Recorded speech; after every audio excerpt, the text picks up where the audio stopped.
Hello दोस्तों। तो आज हम लोग बाल विकास एवं शिक्षा शास्त्र से संबंधित मोस्ट इंपोर्टेंट टॉप 100 क्वेश्चन लेकर आए हैं। साथियों, अगर आप लोग इन 100 क्वेश्चंस को देख लेते हैं तो आपके यहाँ से 5 से 6 नंबर पक्के हो जाते हैं। तो आप लोग जो है एक एक क्वेश्चंस को ध्यान से पढ़िएगा, क्लास में लास्ट तक बने रहिएगा। लास्ट में हम आपका टेस्ट भी लेने वाले हैं, ठीक है। तो आइए क्लास को शुरू करते हैं। पहला क्वेश्चन है कि कौन सी तथ्योक्ति गेस्टाल्ट सिद्धांत पर आधारित है, बताइए। आप लोग ध्यान से इसको पढ़िएगा और इसका आंसर देने की कोशिश करिएगा। बताइए क्या होगा इसका आंसर, कि कौन सी तथ्योक्ति गेस्टाल्ट सिद्धांत पर आधारित है, बताइए। आंसर हो जाएगा संपूर्ण से अंश की तरफ बढ़ना। ये जो है गेस्टाल्ट सिद्धांत पर आधारित है। अगला क्वेश्चन है, शिक्षण सबसे कम प्रभावशाली होगा जब जब जब बताइए, जब जो है शिक्षक एकाधिकारवादी होगा, विद्यार्थी निष्क्रिय रहेंगे, केवल लिखने पर बल हो। तो आंसर हो जाएगा बेटा, यहाँ पर सभी जो है इसके सही हैं, ठीक है। तो आंसर ऑप्शन नंबर डी होगा। नेक्स्ट क्वेश्चन है, 6 से 11 वर्ष की आयु वर्ग के लिए अधिगम, बताइए क्या होगा इसका आंसर। देखते हैं कौन इसका जवाब देता है। 6 से 11 वर्ष की आयु वर्ग के लिए अधिगम ज्ञान निर्माण की एक सक्रिय प्रक्रिया है। तो इसका आंसर हो जाएगा ऑप्शन नंबर ए। अगला क्वेश्चन है कि शिक्षण की कौन सी विधि ज्ञान के अधिकतम प्रयोग को प्रोत्साहित करती है, बताइए। तो यहाँ पर साथियों समस्या समाधान विधि है, ये ज्ञान के अधिकतम प्रयोग को प्रोत्साहित करती है। तो आंसर हो जाएगा option number A. Next question है, गर्भधारण से लेकर मृत्यु तक व्यवहार में परिवर्तन का अध्ययन डैश कहलाता है, क्या कहलाता है। तो ये विकासात्मक मनोविज्ञान कहलाता है। तो राइट आंसर ऑप्शन सी होगा। अगला क्वेश्चन है, देखते हैं कौन इसका जवाब देता है। और ये क्वेश्चन को अच्छे से, क्वेश्चन है कि निम्नलिखित में से कौन सा विशिष्ट बालकों का प्रकार नहीं माना जाता है, बताइए। धीमी गति से सीखने वाले, सृजनशील बालक, शारीरिक रूप से विकलांग या साधन संपन्न बालक। तो आंसर हो जाएगा ऑप्शन नंबर डी, साधन संपन्न बालक। अगला क्वेश्चन है, तो दोस्तों अगर आप लोग इस क्लास पर पहली बार आए हैं तो चैनल सब्सक्राइब कर लीजिएगा, जो बेल आइकन उसको प्रेस कर लीजिएगा और इसको अपने बालकों को और इसको अपने साथियों को भी शेयर कर दीजिएगा, ठीक है। और अगर अभी तक लाइक नहीं किया है तो लाइक भी कर दीजिएगा। और दोस्तों इस तरह की क्लासें और देखने के लिए चैनल सब्सक्राइब कर लीजिएगा, जो बेल आइकन उसको प्रेस कर लीजिएगा, जिससे सभी क्लास का अपडेट आपको मिलता रहेगा। क्वेश्चन क्या है, पढ़िए, ध्यान से पढ़िए इसको क्वेश्चन को। क्वेश्चन है कि वह बच्चे जिनकी मानसिक आयु उनकी कालानुक्रमिक आयु से कम होती है कहलाते हैं, क्या कहलाते हैं। तो साथियों जो बच्चे हैं ये मंदित बालक कहलाते हैं। आंसर होगा option number D. Next question है, किस प्रकार के विकास से एकाग्रता तथा सृजनात्मकता का संबंध है, क्या होगा इसका आंसर। तो बौद्धिक विकास से जो है एकाग्रता और सृजनात्मकता का जो है संबंध है। आंसर सी इसका राइट होगा। अगला क्वेश्चन है, बुद्धि के साथ प्राथमिक मानसिक योग्यताओं के सिद्धांत के प्रतिपादक हैं, कौन है। इसको आप लोग जो है क्वेश्चन को टिक करिएगा, बताइए कौन इसके आंसर हो जाएगा। तो छठा साथियों इसका राइट आंसर हो जाएगा, ठीक है। अगला क्वेश्चन है कि प्रक्षेपण विधियां डैश के आकलन के लिए उपयोग की जाती हैं। जो प्रक्षेपण विधियां हैं बताइए किसके आकलन के लिए उपयोग की जाती हैं। आंसर होगा व्यक्तित्व के आकलन के जो है इनका उपयोग किया जाता है। नेक्स्ट है, कक्षा 5 के न्यून दृष्टि वाले बच्चे को बताइए। तो बच्चे को जो है कक्षा में सामान्य रूप से बर्ताव करना चाहिए एवं ऑडियो सीडी के जरिए सहायता प्रदान करनी चाहिए। मतलब कि कहा गया है जो कक्षा 5 के जो न्यून दृष्टि वाले बालक हैं उनको जो है सामान्य रूप से बर्ताव करना चाहिए और ऑडियो सीडी के जरिए सहायता प्रदान करनी चाहिए। आंसर हो जाएगा यहाँ पर ऑप्शन सी। अगला क्वेश्चन है, शिक्षण प्रक्रिया में निम्नलिखित में से किसका भली प्रकार ध्यान रखना चाहिए। आंसर होगा विद्यार्थियों की सक्रिय सहभागिता, ठीक है, ध्यान रखिएगा इसको। नेक्स्ट क्वेश्चन है, ये दोस्तों क्वेश्चन नंबर 13 है। इसका आंसर आप लोग के मन में क्या होगा, देखते हैं कौन इसका जवाब देता है। पढ़िए ध्यान से इसको। क्वेश्चन है कि निम्न में से किस विधि का उपयोग स्मृति के मापने के लिए नहीं किया जाता है। प्रत्याहन विधि होगा या तार्किक विधि होगा, पहचान विधि होगा या पुनः सीखना विधि होगा, बताइए। तो आंसर हो जाएगा तार्किक विधि, ठीक है। नेक्स्ट क्वेश्चन है, विकास के परिणाम स्वरूप नवीन विशेषताएं और नवीन योग्यताएं प्रकट होती हैं, यह कथन किसने दिया था। आंसर होगा हरलॉक ने जो है यह कथन दिया था। नेक्स्ट क्वेश्चन है, बच्चे की वृद्धि मुख्यतः संबंधित है, बताइए। शारीरिक विकास से संबंधित है, तो राइट आंसर ऑप्शन ए होगा। अगला क्वेश्चन है, विभिन्न योग्यताओं एवं रुचियों वाले विद्यार्थियों हेतु कौन सा मूल्यांकन अधिक उपयोगी होगा। तो यहाँ पर आंतरिक मूल्यांकन, बाह्य मूल्यांकन, प्रायोगिक मूल्यांकन या सतत एवं व्यापक मूल्यांकन। तो राइट आंसर हो जाएगा option number D. Next question है, 1882 ईस्वी में किस मनोवैज्ञानिक द्वारा लंदन में मानवीय विशेषताओं का अध्ययन करने के लिए प्रयोगशाला का निर्माण किया गया था? बताइए किसका निर्माण किया गया था? तो अल्फ्रेड बिने ने जो है, इन्होंने जो है लंदन में मानवीय विशेषताओं का अध्ययन करने के लिए प्रयोगशाला का निर्माण किया था। किसने किया था? अल्फ्रेड बिने ने किया था। अगला क्वेश्चन है, बाल मनोविज्ञान के अनुसार शिक्षा के क्षेत्र में मुख्य स्थान है। बताइए किसका मुख्य स्थान है? बालक का मुख्य स्थान है। अगला क्वेश्चन है, आवृत्ति वितरण को रेखा चित्र द्वारा प्रदर्शित करने की विधियों में से डैश एक विधि है। बताइए कौन सी एक विधि है? तो स्तंभाकृति जो है ये एक विधि है। ठीक है। अगला क्वेश्चन है, शारीरिक विकास को प्रभावित करने वाला कारक कौन सा है? बताइए क्या होगा इसका आंसर? शारीरिक विकास को प्रभावित करने वाला कारक कौन सा है? वंशानुक्रम, वातावरण, खेल तथा व्यायाम या उपयुक्त सभी? आंसर होगा ऑप्शन नंबर डी, उपयुक्त सभी। अगला क्वेश्चन है, संज्ञानात्मक विकास निम्न में से किसके द्वारा समर्थित होता है? बताइए। जितना संभव हो उतनी आवृत्ति से संगत और सुनियोजित परीक्षाओं का आयोजन करना, उन गतिविधियों को प्रस्तुत करना जो पारंपरिक पद्धतियों को सुदृढ़ बनाती हैं, एक समृद्ध और विधि वातावरण उपलब्ध कराना। तो राइट आंसर हो जाएगा बेटा यहाँ पर ऑप्शन नंबर सी। अगला क्वेश्चन है, निम्नलिखित में से कौन सी पूर्व सक्रियात्मक विचार की एक सीमा नहीं है? बताइए क्या होगा इसका आंसर? तो राइट आंसर हो जाएगा प्रतीकात्मक विचार का विकास। ये जो है सक्रियात्मक विचार की एक सीमा नहीं है। अगला क्वेश्चन है, एक स्वस्थ शरीर में स्वस्थ मन का बसना किसने परिभाषित किया था? बताइए। ये जो एक स्वस्थ शरीर में स्वस्थ मन का बसना जो है, इसको जो है किसने परिभाषित किया था? आंसर हो जाएगा अरस्तु ने परिभाषित किया था। ठीक है। अगला क्वेश्चन है, डैश महीने की परिपक्वता में बच्चा पहला कदम चलने लगता है। कब चलने लगता है? तो 10 से 12 चलने लगता है। तो आंसर हो जाएगा बेटा ऑप्शन नंबर बी। अगला क्वेश्चन है, किशोरावस्था के संबंध में कौन सा कथन सही है? बताइए, पढ़िए ध्यान से इसको। काल्पनिक श्रोता किशोरों का एक विश्वास है कि दूसरे लोग भी उनके प्रति उतने ही ध्यान आकर्षित हैं जितने कि वे स्वयं। किशोरों में अद्वितीयता का बोध उन्हें यह सोचने के लिए प्रेरित करता है कि कोई भी व्यक्ति उनकी या उनकी अनुभूतियों को नहीं समझता है। व्यक्तिगत दंत कथाएं प्रायः किशोरों की डायरी का भाग होती हैं। उपयुक्त सभी। आंसर हो जाएगा बेटा यहाँ पर उपयुक्त सभी। ठीक है। नेक्स्ट क्वेश्चन है, प्रेरणा एक डैश स्थित है। मतलब पूछा गया है कि जो प्रेरणा एक डैश स्थिति है कैसी स्थिति है? ये जो है बेटा मनोवैज्ञानिक स्थिति है। ठीक है। अगला क्वेश्चन है, मनोवैज्ञानिकों के अनुसार निम्नलिखित में से किस विधि द्वारा मूल प्रवृत्तियों में परिवर्तन लाया जा सकता है? बताइए। आंसर हो जाएगा मार्गान्तीकरण। ठीक है। नेक्स्ट क्वेश्चन है कि अभ्यास के अधिगम पर प्रभाव के एक प्रयोग में अधिगम होगा, पर तंत्र चर होगा। ठीक है। तो राइट आंसर ऑप्शन बी होगा। अगला क्वेश्चन है, सीखने के पठार के निराकरण के लिए क्या नहीं करना चाहिए? बताइए क्या नहीं करना चाहिए? सीखने वाले को प्रेरित और प्रोत्साहित करना चाहिए। सही है। सीखने की अच्छी विधि का प्रयोग करना चाहिए। ये भी सही है। उसे दंडित करना चाहिए बेटा? नहीं, उसे दंडित नहीं करना चाहिए। तो आंसर हो जाएगा option number C. Next question है कि सामान्यीकरण के सिद्धांत को किसने अग्रसारित किया था?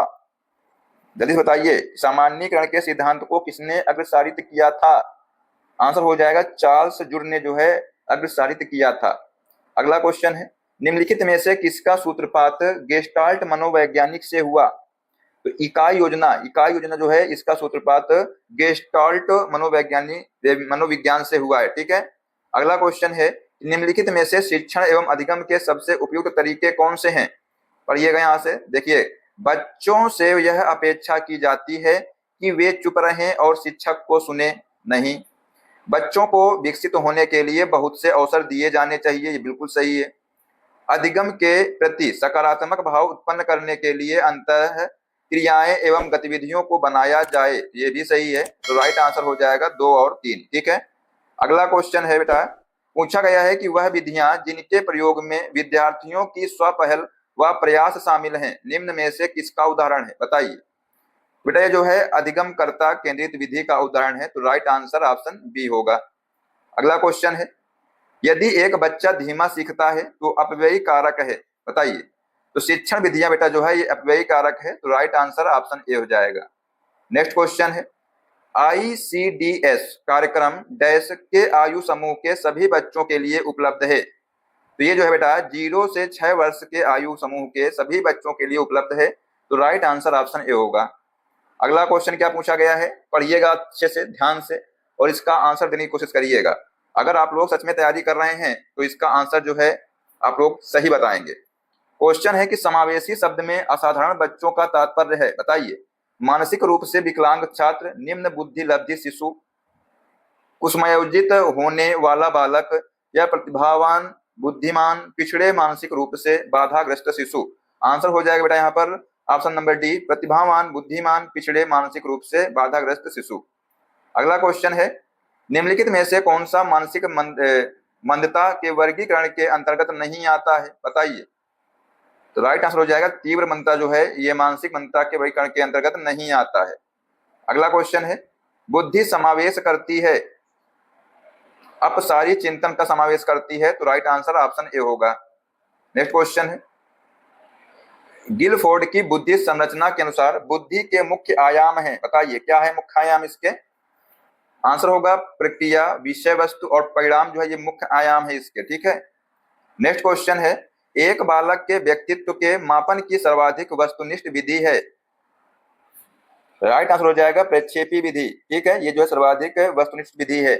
अगला क्वेश्चन है, श्यामपट्ट को शिक्षण सामग्री के किस समूह के अंतर्गत किया जा सकता है। राइट आंसर हो जाएगा दृश्य साधन। नेक्स्ट क्वेश्चन है, निम्नलिखित व्यक्तियों में से कौन अपने बच्चों को आंतरिक प्रेरणा दे रहा है, बताइए। आंतरिक प्रेरणा कौन दे रहा है। ऑप्शन दोस्तों है, फादर रॉबर्ट अपनी कक्षा के उन बच्चों को चॉकलेट देते हैं जो अच्छा व्यवहार करते हैं। अगली कक्षा में कक्षोन्नति पाने पर नंद कुमार अपने पुत्र को कहानी की पुस्तकें देते हैं। अपने पुत्र के जन्मदिन पर गिरिजेश कुमार दावत देते हैं। विज्ञान विषयों में सर्वोच्च अंक पाने पर राकेश कुमार अपने पुत्र की प्रशंसा करते हैं। तो राइट आंसर हो जाएगा बेटा ऑप्शन नंबर डी। अगला क्वेश्चन है, प्रासंगिक अंतर्बोध परीक्षण का विकास डैश द्वारा किया गया था, बताइए किसके द्वारा किया गया था। तो मरे के द्वारा जो है ये किया गया था। अगला क्वेश्चन है, मूल प्रवृत्तियों को 14 प्रकार से किसने वर्गीकृत किया है।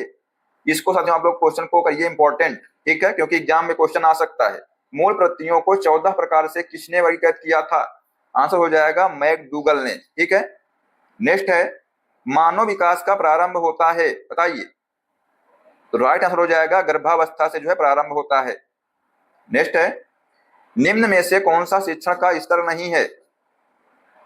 तो इनमें साथियों जो अभिप्रेरणा स्तर है ये जो है शिक्षण का स्तर नहीं है, बाकी जो स्मृति स्तर है, अवबोध स्तर है और जो प्रत्यावर्ती स्तर है ये जो है शिक्षण के स्तर हैं।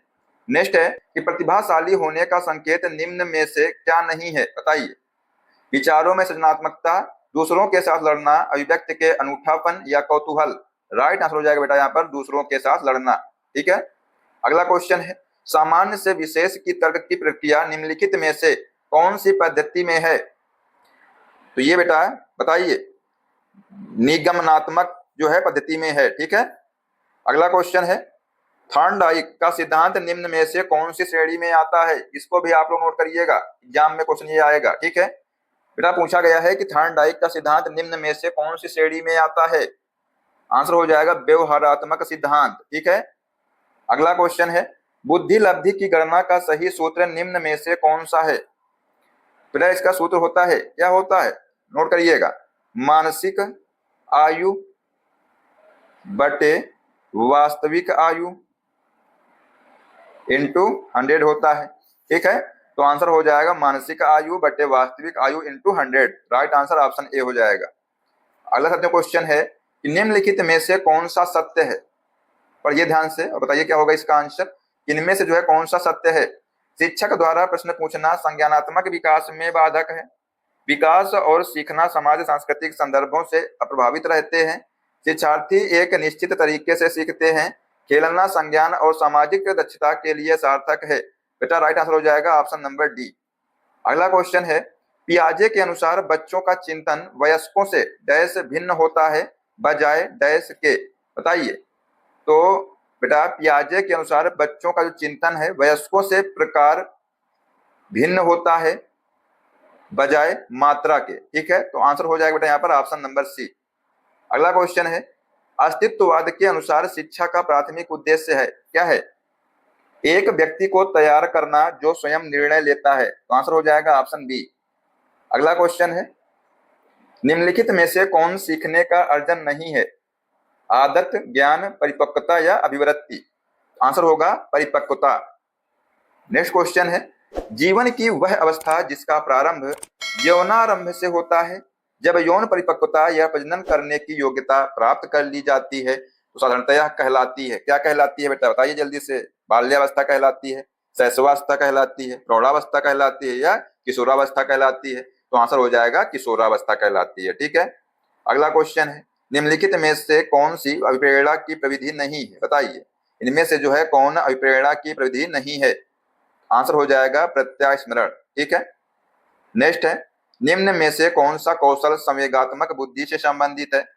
गति का प्रक्रमण, विचार करना, सहानुभूति देना या याद करना?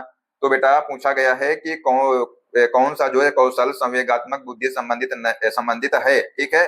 तो यहाँ पर जो सहानुभूति देना जो है ये इससे संबंधित है। ठीक है। अगला क्वेश्चन है, अधिगम का शिक्षा में योगदान है? बताइए। व्यवहार परिवर्तन में योगदान है, नवीन अनुभव प्राप्त करने में भी इसका योगदान है और समायोजन में भी इसका योगदान है। तो आंसर हो जाएगा उपयुक्त सभी। अगला क्वेश्चन है, किसी शिक्षक को यदि यह लगता है कि उसका एक विद्यार्थी जो पहले विषय वस्तु को भली भांति सीख रहा था उसमें जो है स्थिरता आ गई है, तो शिक्षक को इसे डैश बताइए। तो शिक्षक को बेटा इसे सीखने की प्रक्रिया की स्वाभाविक स्थिति मानना चाहिए। तो आंसर होगा बेटा यहाँ पर ऑप्शन नंबर ए। अगला क्वेश्चन है, अधिगम के निम्नतम स्वरूप का उदाहरण है? मूल प्रवृत्तिक व्यवहार, अनुबंधित अनुक्रिया, अंतः प्रज्ञात्मक व्यवहार या उपरोक्त में से कोई नहीं? आंसर हो जाएगा ऑप्शन नंबर बी, अनुबंधित अनुक्रिया। ठीक है। अगला क्वेश्चन है, गेस्टाल्ट का अर्थ है? बताइए क्या अर्थ है गेस्टाल्ट का? तो समग्र रूप में जो है। ठीक है। अगला क्वेश्चन है, शिक्षार्थी की दृष्टि से शिक्षण एवं सीखने की प्रक्रिया को प्रभावित करने वाले कारक हैं? बताइए। मानसिक एवं शारीरिक स्वास्थ्य, आयु एवं परिपक्वता, अभिप्रेरणा का स्तर, बुद्धि व अभिक्षमता? तो आंसर हो जाएगा 1, 2 और 3, 4। ठीक है।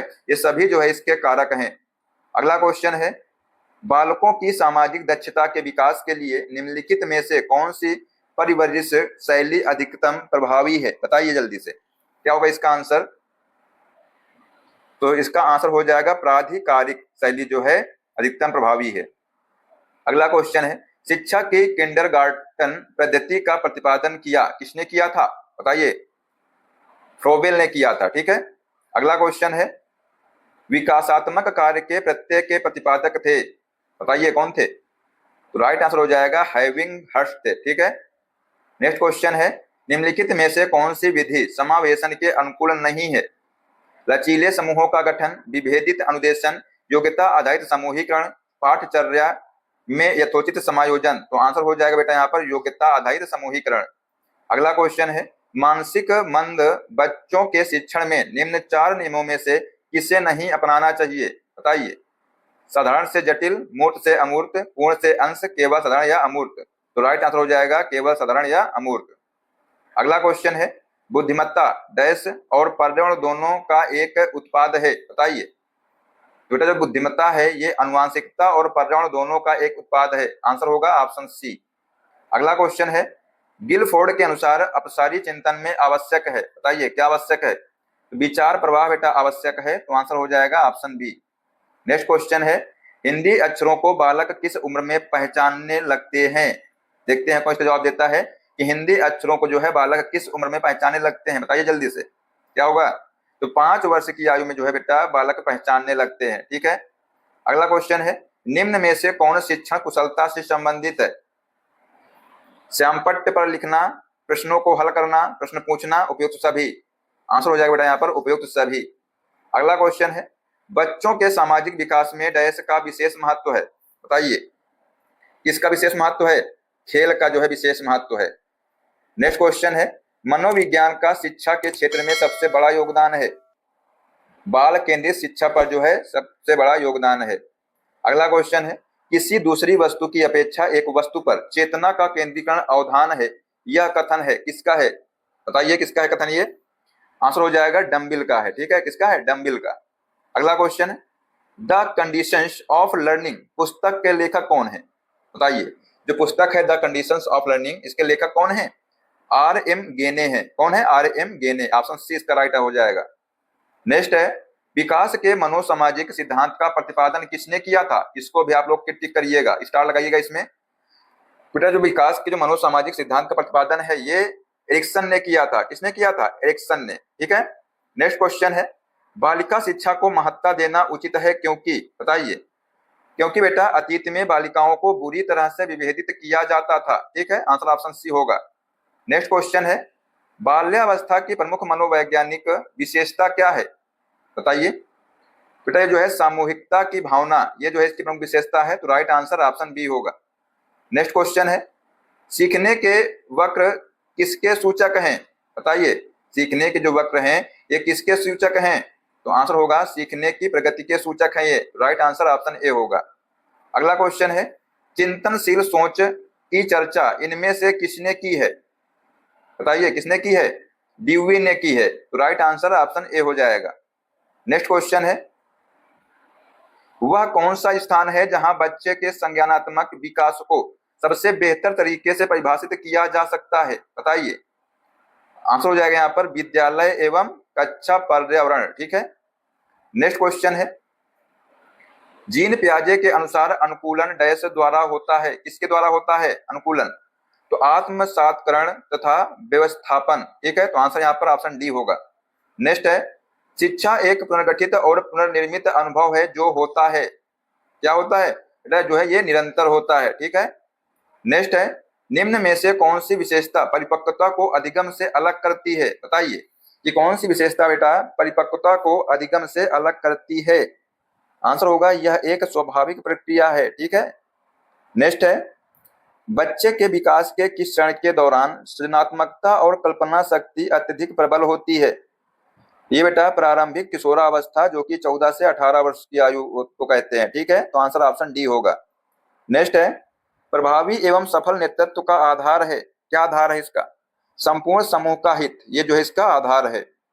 अगला क्वेश्चन है, एक शिक्षिका का भावनात्मक बुद्धि लब्धांक ऊंचा है, तो इसका तात्पर्य है कि क्या है? इसका तात्पर्य वह संतुलित व्यवहार वाली है। ठीक है, तो आंसर इसका डी हो जाएगा।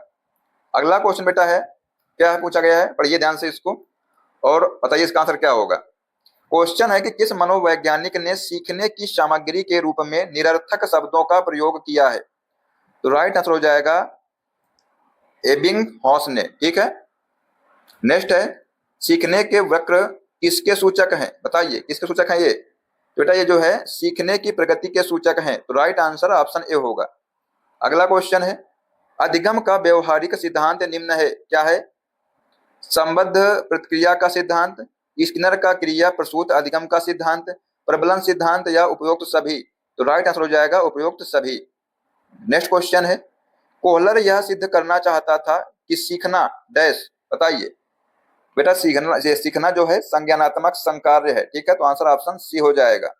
नेक्स्ट क्वेश्चन है, शिक्षक से संबंधित कारक जो शिक्षण अधिगम प्रक्रिया को सबसे ज्यादा प्रभावित करता है, कौन सा कारक है? ज्ञान व कौशल, व्यवहार, अंतर्मुखी व्यक्तित्व? तो आंसर हो जाएगा ज्ञान व कौशल और व्यवहार। ठीक है, 1 और 2 जो है इसके सही आंसर हो जाएंगे। नेक्स्ट है, निम्न में से कौन सा क्रियाकलाप बच्चों के सीखने में उनके पूर्व ज्ञान का उपयोग नहीं करता है? तो राइट आंसर हो जाएगा रटना जो है बच्चों के सीखने में उनके पूर्व ज्ञान का उपयोग नहीं करता है। अगला क्वेश्चन है, एक शिक्षक की शिक्षण प्रक्रिया किस प्रकार के ज्ञान पर केंद्रित हो? तो ये जो है आगमनात्मक और प्रयोग मूलक। तो आंसर हो जाएगा ऑप्शन नंबर ए और बी दोनों। अगला क्वेश्चन है, अपने विद्यार्थियों को समझने के लिए एक शिक्षक में अच्छी जानकारी होनी चाहिए। बाल मनोविज्ञान की, बच्चों को समझने की प्रवृत्ति की, विषय वस्तु के प्रति विद्यार्थियों के मत की, उपयुक्त सभी की? तो आंसर हो जाएगा बेटा उपयुक्त सभी की।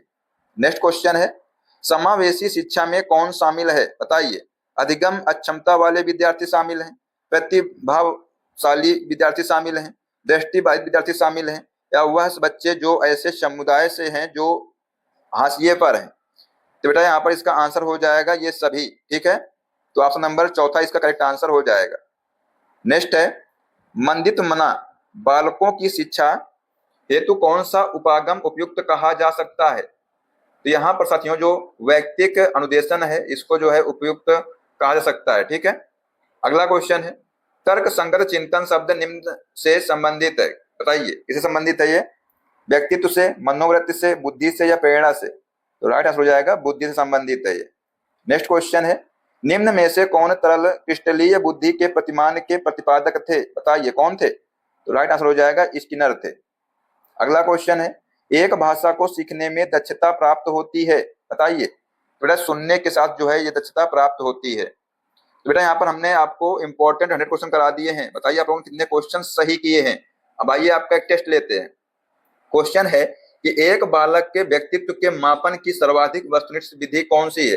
प्रक्षेपी विधि है, साक्षात्कार विधि है, प्रश्नावली विधि है या समाज मिति विधि है? इसका आंसर जो है बताइए आप लोग कमेंट बॉक्स में क्या होगा। ठीक है, और साथियों इस प्राइवेट क्लासेस देखने के लिए चैनल सब्सक्राइब कर लीजिएगा, जो बेल आइकन उसको प्रेस कर लीजिएगा, जिससे सभी क्लास का अपडेट आपको मिलता रहेगा।